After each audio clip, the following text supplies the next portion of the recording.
आज हम पढ़ेंगे एनसीईआरटी क्लास 9th इंग्लिश की टेक्स्ट बुक बी हाइव की second poem wind by Subramania Bharati. तो let's see the introduction of the poem. Poet ने इस पोएम में विंड को पर्सोनिफाई किया है, पर्सोनिफिकेशन का यूज़ किया है। विंड एक नेचुरल फिनोमेना है।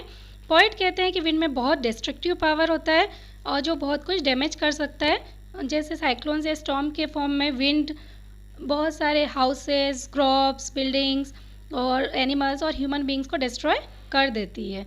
तो विंड यहाँ पे डिस्ट्रक्टिव पावर के साथ साथ एक ब्लेसिंग भी बताई है, क्योंकि विंड एक इम्पॉर्टेंट पार्ट है लाइफ का, और जो रेन है या क्लाउड्स है वो विंड की वजह से ही बनते हैं। तो एक नेचुरल सोर्स ऑफ एनर्जी भी है विंड।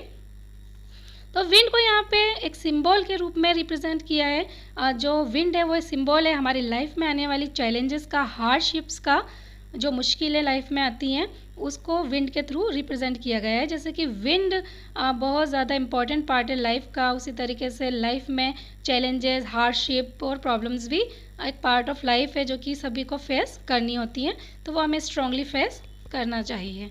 तो let's start with first stanza. Wind comes softly, don't break the shutters of the windows, don't scatter the papers, don't throw down the books on the shelf. There, look what you did. You threw them all down. You tore the pages of the books. You brought rain again. Wind को यहाँ पे poet जो है वो wind को address कर रहे हैं, रिक्वेस्ट करते हुए कह रहे हैं कि विंड प्लीज़ सॉफ्टली चलो, धीरे धीरे चलो, जेंटली चलो, और जो विंडोज़ के शटर्स हैं, जो विंडो स्क्रीन्स है या विंडो के किवाड़ हैं उसको मत तोड़ो, जो पेपर्स हैं उसको इधर उधर मत बिखेरो, और जो बुक्स जमी हुई हैं शेल्फ में उसको नीचे मत गिराओ। देखो तुमने क्या कर दिया, तुमने सब कुछ नीचे गिरा दिया, तुमने बुक्स के पेजेस को भी टीयर कर दिए, फाड़ दिए, और तुम फिर से बारिश लेके आ गई। तो यहाँ पोएट विंड से रिक्वेस्ट कर रहे हैं कि इतना डैमेज मत करो, इतना डिस्ट्रक्शन मत करो। यानी यहाँ पे विंड के डिस्ट्रक्टिव पावर को शो किया गया है। जो डोंट यहाँ पे 3 बार यूज़ किया है, सेकंड, थर्ड और फोर्थ लाइन में, स्टार्टिंग ऑफ द लाइन में, वो इनफ हो रहा है। किसी वर्ड को हम स्टार्टिंग में रिपीट करते हैं तो दैट इज़ इनफ हो रहा, और यू भी यहाँ पे इनफ हो रहा है। तो इसी तरीके से जैसे विंड बहुत सारी डैमेज और डिस्ट्रक्शन लाती है, तो उसी तरीके से बहुत सारे चैलेंजेस भी लाइफ में आते हैं या मुश्किलें आती हैं जो हमारी लाइफ को कई बार बहुत डिस्टर्ब कर देती हैं। You are very clever at poking fun at weaklings, frail crumbling houses, crumbling doors, crumbling rafters, crumbling wood, crumbling bodies, crumbling lives, crumbling hearts. The wind god winnows and crushes them all. Poet कह रहे हैं wind से कि तुम बहुत clever हो, तुम कमज़ोरों का मजाक बनाती हो, यानी तुम्हें कमज़ोरों का मजाक बनाना अच्छा लगता है, या तुम्हें कमज़ोरों का मजाक बनाने में बहुत ही चतुर हो, क्लेवर हो। और वो कौन कौन सी कमज़ोर चीज़ें हैं जो पोएट ने बताई हैं। फ्रेल क्रम्बलिंग मतलब बहुत वीक और जो बहुत ही टूटने जैसी हो रही हैं, टूटी फूटी सी जो घर हैं, कमज़ोर घर हैं, कमज़ोर दरवाजे हैं। राफ्टर्स हैं, राफ्टर्स वो बीम होते हैं जिस पे रूफ़ टिकी होती है, यानी कि रूफ़ को सपोर्ट करने के लिए राफ्टर्स लगाए जाते हैं। और वुड है, लकड़ी है। बॉडीज़ हैं, यानी इंसान जो कि मन और शरीर से बहुत ही कमज़ोर होता है, और ऐसे ओल्ड या बहुत वीक लोग जो कि सामना नहीं कर पाते तुम्हारा। तो ये बहुत सारी कमज़ोर चीज़ों को यहाँ बताया गया है जो कि विंड का सामना नहीं कर पाते हैं। इसी तरीके से लाइफ में भी जो चैलेंजेस आते हैं उसको वीक लोग सामना नहीं कर पाते हैं, वो प्रॉब्लम होती है। द विंड गॉड, अब यहाँ पे विंड को गॉड जैसे भी बताया है, क्योंकि विंड का यूज़ करके विनोइंग करते हैं फार्मर्स, जिसमें से ग्रेन से उसके हस्क को, जो ऊपर का पार्ट होता है, भूसा होता है, उसको उड़ा के हटाया जाता है। तो विंड में जो पावर होता है वो हस्क को उड़ा के ले जाता है, उसको क्रश कर देता है, और जो स्ट्रॉन्ग ग्रेन होता है वो नीचे रह जाता है। तो विंड एक गॉड की तरह भी है।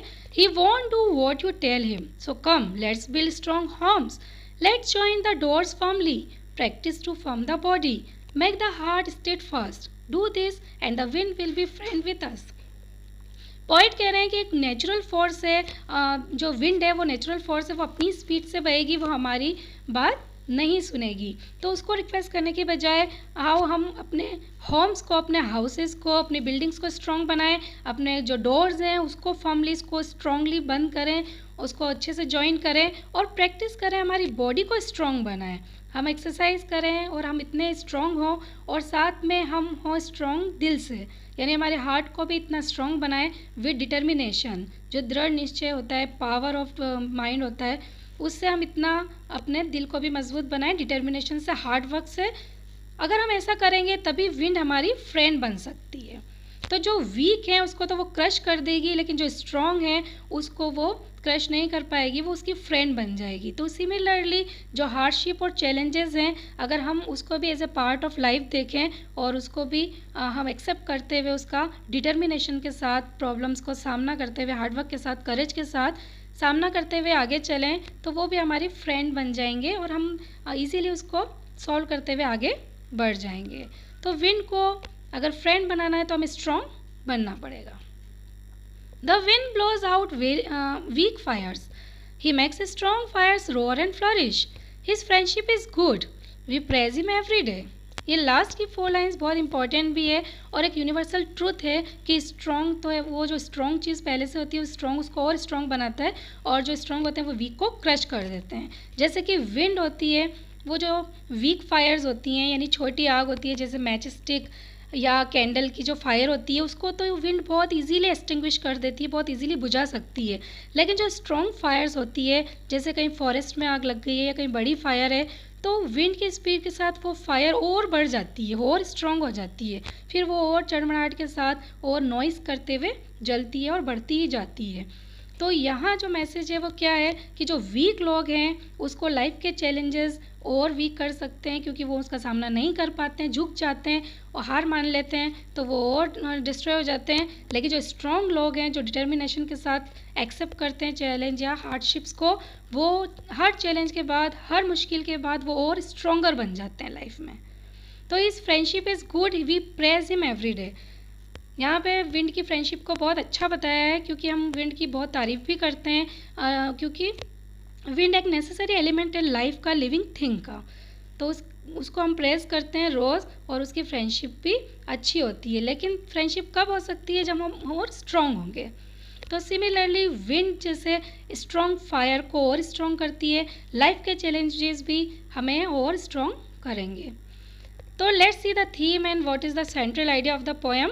तो पोएम यहाँ पे बहुत इंपॉर्टेंट मैसेज दे रही है कि हमें मेंटली और फिजिकली फिट होना चाहिए, तभी जो लाइफ की हार्डशिप्स हैं या चैलेंजेस हैं हम उसमें सर्वाइव कर सकते हैं। जैसे विंड है, वो वीक चीज़ों को डिस्ट्रॉय कर देती है, डैमेज कर देती है, जैसे कि हस्क है या जो वीक बिल्डिंग्स हैं उनको, लेकिन जो स्ट्रॉन्ग फायर है उसको वो और स्ट्रॉन्ग करती है। सिमिलरली वो पर्सन जो हार्ड वर्क और डिटर्मिनेशन के साथ चैलेंजेस को एक्सेप्ट करते हैं, वो हर चैलेंज के साथ और आगे स्ट्रॉन्गर होते जाते हैं। तो यानी हमें जितनी भी विंड है या फिर जो भी लाइफ की प्रॉब्लम्स हैं, उसका जो डिस्ट्रक्टिव फोर्स है उसको हमें फ्रेंड बना लेना चाहिए, as a part of life बना लेना चाहिए, और हमारी स्ट्रेंथ, करेज और डिटर्मिनेशन के साथ उसका सामना करना चाहिए।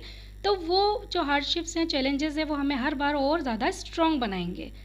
तो विंड के थ्रू ये मैसेज पोएट ने दिया है। तो आप समझ गए होंगे कि हर चैलेंज और हर हार्डशिप्स को हमें as a part of life समझ के उसका अगर करेज के साथ, डिटर्मिनेशन के साथ सामना करें और स्ट्रॉन्ग बन के सामना करें, तो हम और स्ट्रॉन्ग बनेंगे और लाइफ में हमें सक्सेस मिलेगी, और नहीं तो फिर वीक की तरह हम डिस्ट्रॉय और डैमेज हो जाएंगे।